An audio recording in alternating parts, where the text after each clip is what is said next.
మధురమైన రుచిని కలిగి ఉండే ఈ పండ్లను పిల్లలు పెద్దలు అనే తేడా లేకుండా చాలామంది ఇష్టంగా తింటుంటారు.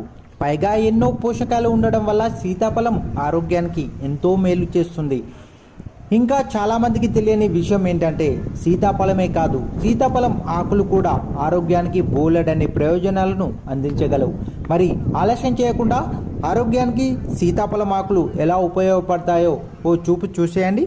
బలహీనమైన రోగ నిరోధక వ్యవస్థను బలంగా మార్చడంలో సీతాఫలం ఆకులు అద్భుతంగా సహాయపడతాయి. అందుకు ఒక గ్లాస్ వాటర్లో 2 లేదా 3 శుభ్రం చేసిన సీతాఫలం ఆకులు వేసి బాగా మరిగించి గోరువెచ్చ అయిన తర్వాత త్రాగినట్లయితే చాలా బాగా ఆరోగ్యానికి పనిచేస్తుంది. ఇలా చేస్తే ఇమ్యూనిటీ సిస్టమ్ స్ట్రాంగ్గా మారుతుంది. ఫలితంగా వివిధ రకాల వైరస్లు, ఇన్ఫెక్షన్లు దరిదాపుల్లోకి రాకుండా పోతాయి.